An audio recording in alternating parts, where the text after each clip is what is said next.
अस्सलाम वालेकुम दोस्तों, उम्मीद करती हूँ आप सब खैरियत से होंगे। आपकी खिदमत में एक नई कहानी लेकर हाजिर हुई हूँ। कहानी का उन्वान है अल्लाह पे यकीन और उसकी ज़ात पे भरोसा। बहुत पुराने ज़माने की बात है। दूर दराज के एक पुरसुकून गांव में रहीम नामी एक शख्स अपने बूढ़े और कमज़ोर वालिद के साथ एक छोटे से घर में रहता था। इस दुनिया में उन दोनों के सिवा कोई ना था, ना कोई रिश्तेदार, ना कोई सहारा। उनकी ज़िंदगी एक छोटी सी दुकान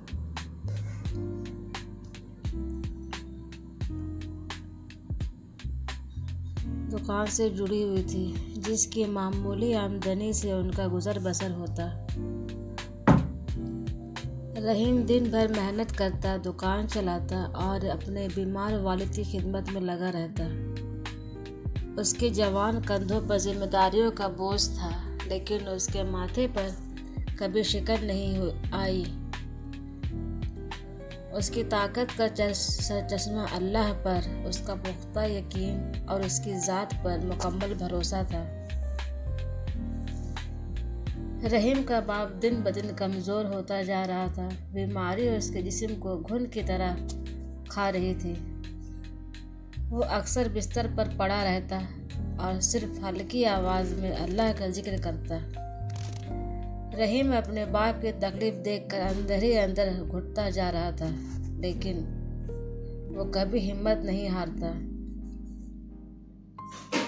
वो जानता था कि हर मुश्किल वक्त अल्लाह की तरफ से एक आजमाइश है और इस आजमाइश में सब्र और इस्तकामत ही कामयाबी की कुंजी है। एक दिन रहीम की वालिद की तबीयत बहुत ज़्यादा ख़राब हो गई। उनकी सांसें उखड़ने लगी और उनके चेहरे पर मौत के आसार नुमाया होने लगे। रहीम घबरा गया, लेकिन उसने फ़ौरन ही वज़ू की और 2 रकात नफिल अदा किए। उसने गिड़गिड़ा कर अल्लाह से दुआ की, या अल्लाह, ऐ मेरे परवरदिगार,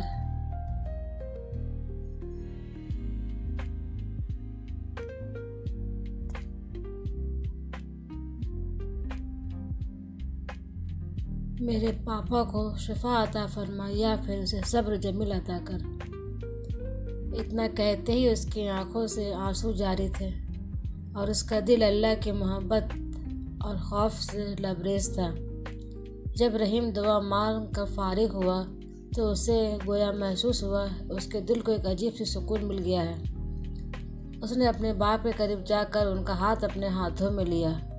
हैरत अंगेज़ तौर पर उसके बाप ने अपनी कमज़ोर आंखें खोली और रहीम की तरफ देखा। उनके होंठ पर एक हल्की सी मुस्कुराहट थी।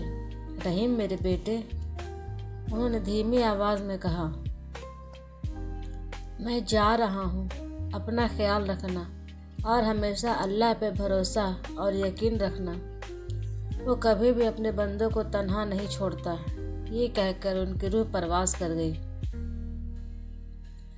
रहीम पे गम का पहाड़ टूट पड़ा, लेकिन उसने सब्र का दामन नहीं छोड़ा।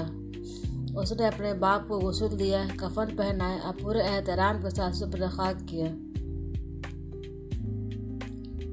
बाप के चले जाने के बाद रहीम बिल्कुल तन्हा हो गया। दुकान की आमदनी भी इतनी नहीं थी कि उसका अकेले का खर्चा पूरा हो सके। कई दिन फाकों में गुजरा, लेकिन रहीम ने कभी भी अल्लाह से शिकवा नहीं किया। वो हर नमाज के बाद दुआ करता और यकीन रखता अल्लाह ज़रूर कोई रास्ता निकालेगा। एक रात रहीम अपनी दुकान बंद करके घर जा रहा था। रास्ते में एक थैली मिली। उसने थैली को उठाई तो वो सिक्कों से भरी हुई थी। रहीम ईमानदार नौजवान था। उसने सोचा कि ये किसी की अमानत है और इसे इसके मालिक तक पहुंचाना है। उसने गांव में ऐलान करवाया और कुछ दिनों के बाद एक बूढ़ा शख्स रोता हुआ आया। उसने थैली की निशानी बताई। रहीम ने ईमानदारी से वो थैली उसके हवाले कर दी। बूढ़े शख्स ने खुश होकर रहीम को बहुत सी दुआएं दी और उसे इनाम के तौर पर कुछ अशरफियाँ देनी चाहिए, लेकिन रहीम ने लेने से इनकार कर दिया। उसने कहा इसने ये काम सिर्फ अल्लाह की रज़ा के लिए की है और उसे किसी इनाम की ज़रूरत नहीं। इस वाक़ये के बाद अल्लाह ने रहीम पर अपनी रहमतों के दरवाजे खोल दिए। जिस बूढ़े शख्स की थैली थी रहीम ने वापस की थी, वो गांव का एक बड़ा ताजिर था। वो रहीम की ईमानदारी से बहुत मुतासर होकर उसने रहीम को अपनी तजारत में शिरकत की पेशकश की। रहीम ने मेहनत और ईमानदारी से काम किया और जल्द ही इस दुकान की पहले से कहीं ज़्यादा चलने लगी। उसकी माली हालत बेहतर हो गई और उसे किसी चीज़ की कमी ना रही।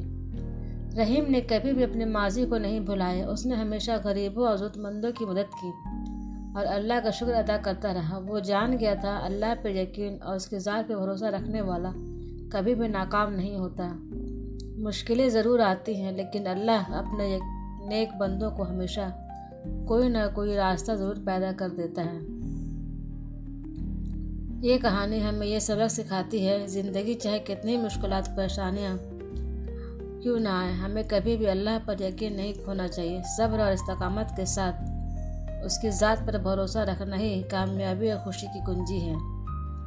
अल्लाह अपने बंदों के दिलों के हाल से वाकिफ़ है और वो कभी भी अपने उनकी मेहनत व ईमानदारी को रागा नहीं जाने देता है।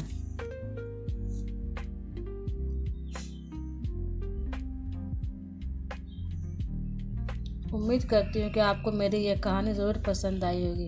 इंशाअल्लाह आपकी खिदमत में एक नई कहानी साथ फिर से हाजिर होंगे। तब तक के लिए अल्लाह हाफिज़।